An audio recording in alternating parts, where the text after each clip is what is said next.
I've been meaning to get back to a lot of people, and I want to apologize to the people that have been leaving me comments on the videos that I did off of heating systems, and the people that have been asking me for advice and had questions. It's just, if you take a look at my channel, you see the current drama that I go through, and on top of that, just there's so many different comments and questions that are brought up on those videos that it's impossible for me to answer to every single person's questions. On top of that, numerous videos that people have posting comments and asking me questions. On top of that, personal message after personal message. I can't even keep up with them all. But I'm actually surprised that those videos received so many views the way they did. I didn't even think those videos were going to be a success, but apparently a lot of people are interested in that kind of stuff, and I thought I was just a one-of-a-kind rare breed, but that's actually a pleasant surprise. So what I'm going to do is this. Since I haven't been able to get back to a whole lot of people, and I deeply apologize behind that. If I got a personal message from somebody and I didn't get back, I deeply apologize. It's just I get so many messages, I can't even sort them out to know who the hell is who or which ones I read or whatever the case may be. I deeply apologize behind that. So what I'm going to do is I'm going to make a video and just try to answer as many questions as I can as I can answer. And as you can see, I'm sitting by one of my radiators right now.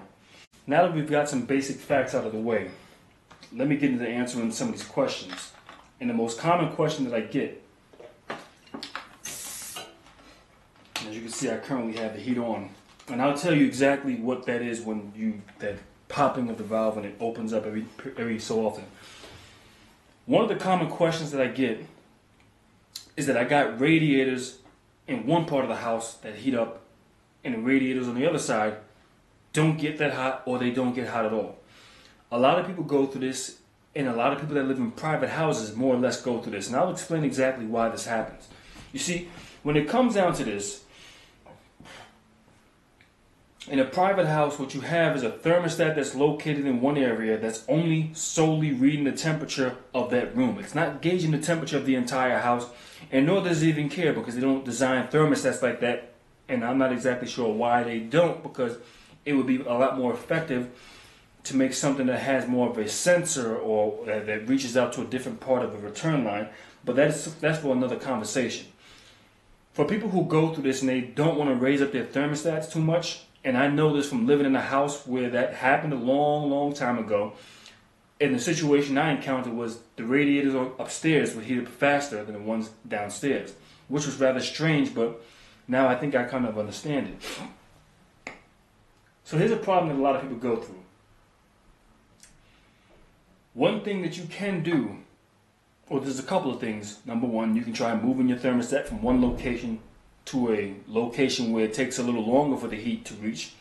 The next thing is you can raise the thermostat up a little higher. That's one thing. A lot of people don't want to do that. Or the next thing is this. You can try manipulating with your venting. Now when I say that, there's a couple of things you can do. When it comes down to vents, I normally recommend Gordon. Now when you're looking at this Gordon vent, this is a straight #1 Gordon air vent. This has the largest opening. What you can do in the basement of your system on your steam mains, if there's any openings or slots to put these on, and I'll be doing another video on that as well, you can place these on the sections or the area of the heating system where it's harder to reach, so that way at least that steam main and those steam risers can heat up faster. And use the smaller ones on the areas where it's not even where the heat actually comes up faster, or maybe just plug those off altogether. Now, normally I'm an advocate for Gordon's air vents because they'll outlast a building in certain cases. But for whatever reason, just like how I described, unfortunately, with the radiators, how they're making radiators with a cheaper brand, America doesn't even make their own radiators anymore. It's almost the same thing that's happening with these Gordon's air vents, and how I would normally recommend them to anybody. I've actually had some of these vents fail on me myself. Here's some of the common problems when it comes down to the Gordon air vents. And let me pull one off a radiator to show you. One of the things that people, or the most important thing that people have to know when it comes down to running their heating system to be able to gauge it from any perspective, is you have to know the personality of your heating system. You might get a mechanic that comes in there and tells you to do one thing and it might not work because every system is different. I looked at one YouTuber's video and he mentioned when it comes down to a steam heating system, it's not the pressure, it's the venting. That is a pending statement, and I'm going to tell you why. A lot of steam heating systems that were set up have they're older systems. Let's just face it, steam heat is a very, very old technology. It is the most effective heating system alongside to a wood-burning stove or a fireplace. But when it comes down to this, I'm saying this to say this. A lot of steam heating systems have improper pitches. You might have a section of your steam riser or your return that's not properly pitched. So you run it at a certain level of pressure doesn't necessarily equate to you actually bringing up heat. I'll save the rest of that for another video. But here's one thing that you can do. Like I said, you take your larger vents and you put them on the harder to reach radiators and the smaller vents on the faster radiators. When it comes down to Gordon's air vents, they have a disadvantage. So you must really know. Now take this from a guy. Now I never read a whole bunch of books on this. I went to a trade school for 6 months and they taught me about basic plumbing. I think one day they actually taught something about the steam heating system. But most of this knowledge I acquired on my own through testing and doing experiments or actually being on the job and finding out things on my own. Not by reading books and not by having some plumber tell me that you do this and you do that, because I've realized that most plumbers do things incorrectly. And this is coming from a man who's actually in that field. You have a Gordon's vent, right? When I say know the characteristics of your heating system, somebody say it's just a heating system. It's not a living organism. What do you mean characteristics? Let me explain. This is coming from a man who's invested thousands of dollars. A man who's gotten burns on numerous different occasions to the point where I had skin peeling off my forearm when I was about 14, 15 years old. A man who's gone through all different types of tests and did different things to accomplish experiments and find out results of my own. To the point where I was flat out discouraged, but never gave up. So take this from me. When I say characteristics of a Gordon's air vent or any air vent, let me tell you this much. You have Gordon and you have Hoffman. This is a somewhat rusted up air vent. I gotta throw this in the garbage because it doesn't work anymore. The radiator behind me, this has a Hoffman air vent. I'll explain to you why I don't use Gordon's on a steel convector.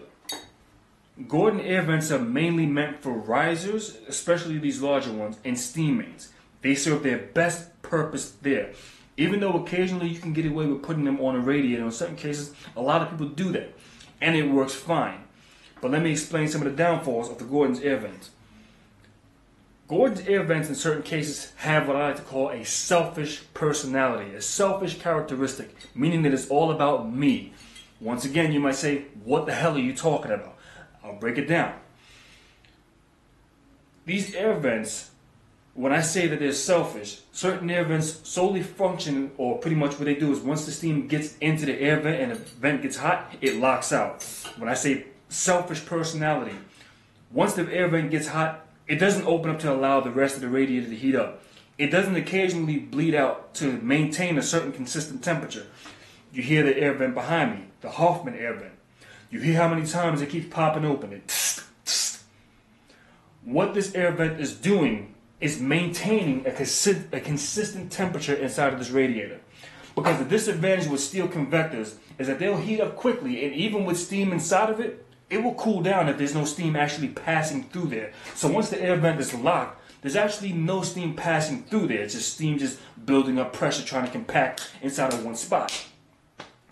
A Gordon's air vent, this is why on no circumstances should they be used unless you go with the tiniest size air vent, and this is for steel convectors. It's because a lot of the times, once these get hot, even though this will allow the radiator to heat up the fastest, and with that same opening be there, with this same opening being its advantage, it also serves a disadvantage. You hear that, right? You hear the rattling through the valve. there's a float inside of each and every one of these valves. And that's, I guess, I'm assuming they put that in there in case water gets inside of the radiator, the air vent will lock out. But the float that's in there, with this opening being at the size that it is, it allows a large mass of air or steam to pass through there, and that will push the float in a locked position. That's one area that get this valve to just shut out on you. No heat can pass through there, period. So if you're running at about 2 pounds of pressure, half a pound of pressure, that's it. You really can't get nothing else inside of there. To furthermore break it down, take a good guess. How many pounds of air pressure do you think my lungs can push into anything? Let's try something. Now look at the experiment that I'm about to show you.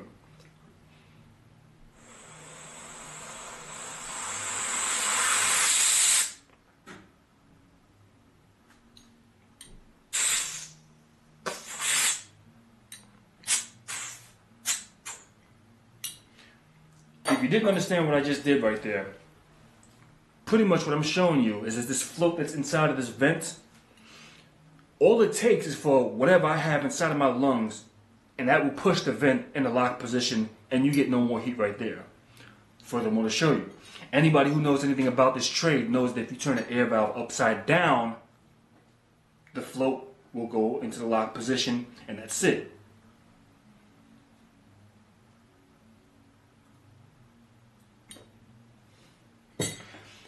Get my drift. Now, let's take a Hoffman valve for a second.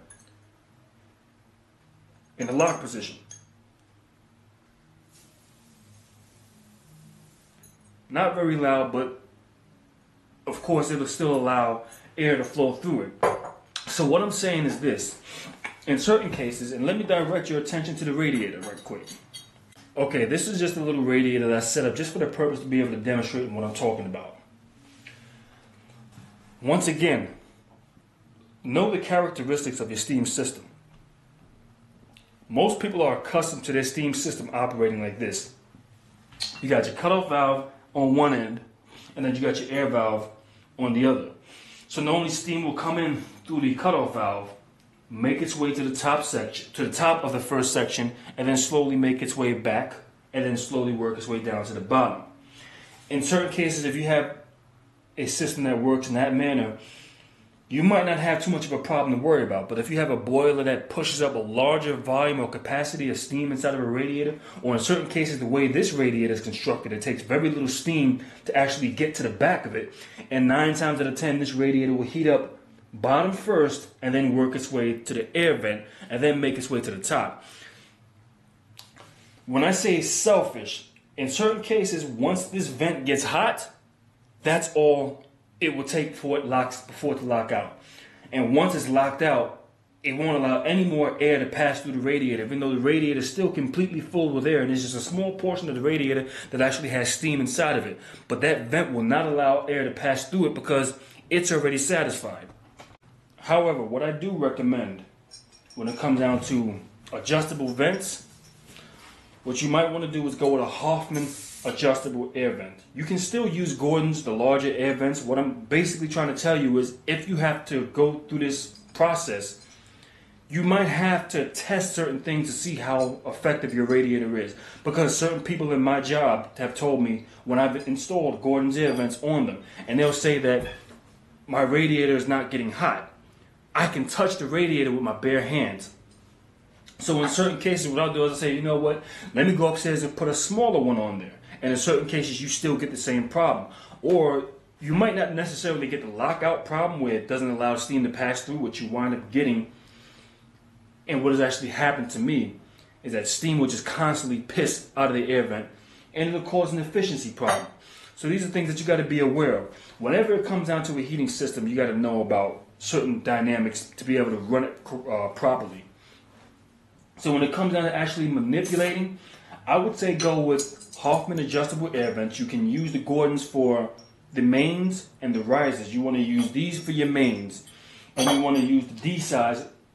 Yeah, the D size for your risers in the bathrooms, or in certain cases the room has a riser right beside the radiator. I would say put your Gordon valve or place it on there, and then put your Hoffman valve on there as well. A common problem that I've seen with some of these Hoffman vents and unfortunately this goes down to cheap labor, is that a lot of these, even though they're the most effective when it comes down to venting, they'll get your radiator hot and it won't stop running until your radiator actually heats up. But in certain cases, what I'm starting to see more often, what I've been seeing years ago, is another reason why I fell back on using some of these, is that they'll just keep pissing out steam as well. So you just wind up losing an efficiency when it comes down to heat. So in certain cases, I'll put on a Hoffman air vent, and back in the days, they were meant to last, 25, 30 years. Now to the point where I'll slap them on there, and a year later, I have to replace that same air vent that I just recently put on. The one thing about me is whenever I do a job, I don't like to go back to the same shit I already fixed, because I like to get it done right and be finished with it. I'm a very efficient, effective worker. And also, this is coming from a man who does numerous tests. And in certain cases, when I'll snatch off a radiator air valve off of one person's apartment and put a new one on, I might take that same air vent and slap it onto one of my radiators just to test it, just to see what its personalities are, what its characteristics are, how does it function. And I've done this with several different air valves. Now, you do have other air valves that do vent very well, but the problem is their durability and they're not built to last. They say that steam heating systems are inefficient compared to hot water systems. I really don't think that's true. I think it all depends on how you have your system set up. But one of the things that makes steam heating systems more inefficient is that people don't know what they're doing when it comes down to running them. They buy cheap parts. They buy cheap labor. I've gone into many people's homes that have had a steam system, and the radiator's just hissing like crazy. And that's the norm for them. That's the way it's supposed to be. Oh, the heat is just on. No, that's not how it's supposed to work at all, because my steam heating system, the only time my radiator makes noise is when that air vent is opening up to keep the radiator at a consistent temperature. Other than that, you don't hear a damn thing coming out this radiator. And that's just the way all my radiators are. They vent out when they first heat up, and they might occasionally vent to maintain consistent temperature. That's the way it's really supposed to be. And I've seen some steam heating systems that were on a two-pipe system, which I'm going to do a video about that probably by tomorrow or so, that are just as quiet as a hot water system. It all depends on how you have it set up. On another note, when it comes down to Hoffman air vents, you hear how this one keeps popping open and closing, and it has a loud psst. This is an older air vent, and I've kept them, and I still keep the older air vents for a reason, because I like the way they function. The newer ones, however, they have a functioning of where they'll lock out, or they don't really lock out. Pretty much what they do is that once, there you go again, once the steam actually gets inside of the radiator and hits the vent, what it'll do is it'll just mildly get quieter and quieter and quieter, to the point where you don't hear it, and all you feel is heat coming from the radiator. And you might occasionally hear it just open just a little bit, so it can allow that fresh steam to come back inside. Normally with cast iron radiators, they're such good holders of heat that they really don't even have to open back up. But for the steel convector, and as I mentioned before, and the fins being one of the reasons that it loses so much heat so fast, the vent opens up pretty much every 2 to 3 minutes just to keep it nice and hot. And at the end of the day, that's not a problem. That's exactly what you want to happen, because you know you're getting maximum results out of your radiator. So that's a quick little insight on that, and anybody that needs help with that, hopefully this video will help you out. I'll be doing a couple of other videos to furthermore illustrate some points, so when I get a chance, I'll post those as well.